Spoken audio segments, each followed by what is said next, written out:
करने से न केवल शरीर बल्कि मन भी शुद्ध होता है। गोमूत्र को महीन कपड़े से 108 बार छान कर पीने से मन का मैल दूर होता है, मन के पाप दूर होते हैं और मन शुद्ध होता है। यह प्रयोग 6 महीने तक किया जाए। गोमूत्र पान के इस प्रयोग से स्वभाव में बड़ा परिवर्तन हो जाएगा। गोमूत्र में दिव्य शक्ति है, वह स्वभाव को सुधारता है, वो बुद्धि को भी निरोगी करता है। गौ का गोबर त्वचा पर मले जाने पर शरीर की अनावश्यक गर्मी को खींच लेता है और त्वचा को मुलायम बनाता है। जब तक मनुष्य का स्वभाव सुधर नहीं पाएगा तब तक वो ज्ञान मार्ग या भक्ति मार्ग में प्रगति नहीं कर पाएगा।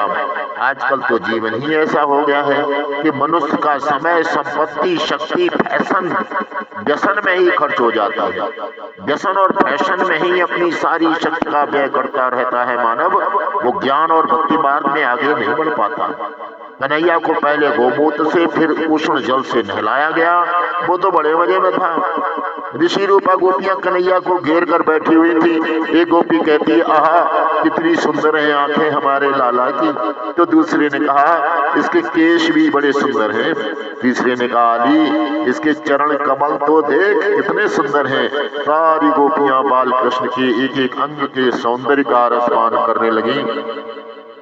ये ऋषि रूपा गोपियां तो वेद शास्त्र संपन्न थी।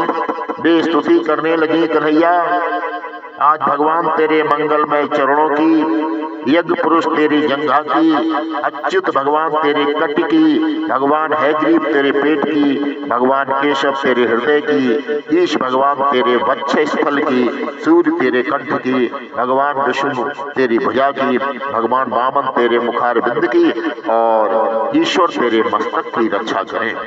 मेरा कन्हैया जब खेलता हो तब भगवान गोविंद, सोया हो तब भगवान माधव, और चलता फिरता रहे तब भगवान वैकुंठ, और बैठा हो तो लक्ष्मीपति रक्षा करें। छठे अध्याय के 22 से 29 श्लोकों में बाल रक्षा स्तोत्र है। गोपियां वैसे तो जानती ही नहीं थी कि जिस भगवान की वे प्रार्थना कर रही हैं वो तो कन्हैया ही है। गोपियां अंत में कहती हैं, भगवान नारायण का नाम मेरे बाल कृष्ण की सदा सर्वदा रक्षा करे। गोपियां बाल कृष्ण को थपथपाती हुई प्रार्थना कर रही हैं। वे यशोदा से कहती हैं, इसे दूध पिलाओ, यदि यह ठीक तरह से दूध पिएगा तो हम मानेंगे कि अब यह डर नहीं रहा है। बाल कृष्ण स्तनपान करने लगे तो गोपियां आनंदित हो गईं। चतुर्दशी के दिन शाम को नंद बाबा मथुरा से गोकुल वापस आए। इसी दिन पूतना का अग्नि संस्कार भी किया गया। जब योगी को श्री कृष्ण के स्वरूप की कल्पना करते हुए प्राण त्याग करने से मुक्ति मिलती है, तब उनके साक्षात दर्शन करने वाले को सदगति की प्राप्त होना कोई आश्चर्य की बात नहीं है। श्री कृष्ण बड़े दयालु हैं। विषदायिनी पूतना को भी अपनी माता की ही भांति उन्होंने सदगति दी। ऐसा दयालु और कौन हो सकता है। यह पूतना कृष्ण मिलन में बाधा उपस्थित करती रहती है। ईश्वर 6 गुण वाले हैं। उन्होंने खट दोषों वाली पूतना को छठे दिन ही मारा। पूतना के 6 दोष हैं, काम, क्रोध, लोभ, मोह, मद और मत्सर। भगवान के 6 सद्गुण हैं, ऐश्वर्य, वीर्य, यश, श्री, ज्ञान और वैराग्य। भगवान के प्रत्येक सद्गुण को अपने हृदय में उतारने वाला व्यक्ति दोष रहित हो जाता है। भगवान का नाम तो चिन्मय धाम है और चिन्मय धाम में प्रवेश करना है। इन चिन्मय धाम में प्रवेश कैसे किया जा सकता है? जब वासना का नाश होता है तभी चिन्मय धाम में प्रवेश प्राप्त होता है। इंद्रियों को श्री कृष्ण की लीला में नहला दो, इंद्रियों को परमात्मा के सम्मुख रखो।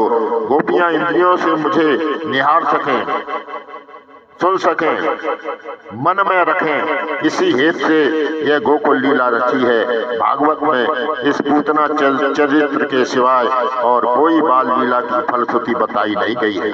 इसका अर्थ यह है कि मात्र इस एक अज्ञान काम वासना को पहचाना जाए तो भी कुछ कम नहीं है।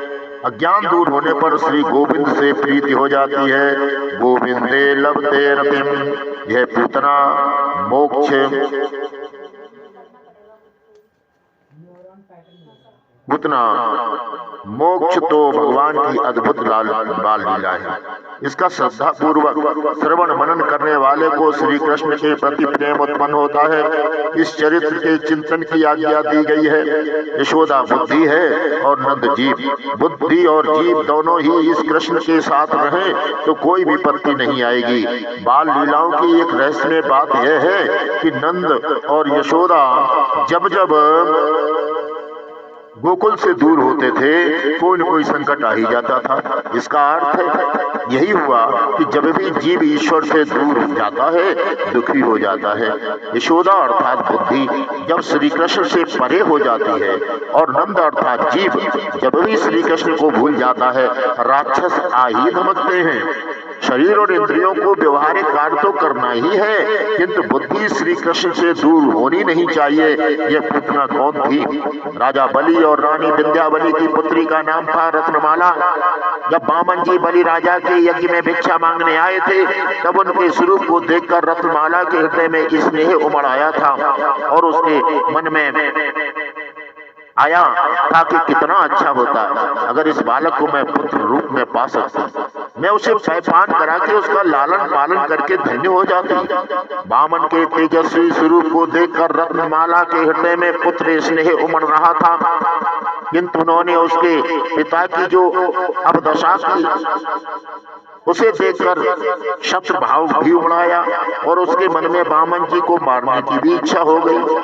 अब ये वात्सल्य भाव और शत्रु भाव दोनों को लेकर रत्नमाला पुनर्जन्म में पूतना बनकर आई। श्री कृष्ण की लीला निरोध लीला है। जिसके मन का निरोध होता है उसे मुक्ति मिलती है। जब तक मन में वासना और विरोध होगा तब तक निरोध नहीं हो पाएगा। जब तक किसी भी वस्तु में सूक्ष्म वासना भी रह गई होगी मन का निरोध नहीं होगा और फलतः मुक्ति भी नहीं मिलेगी।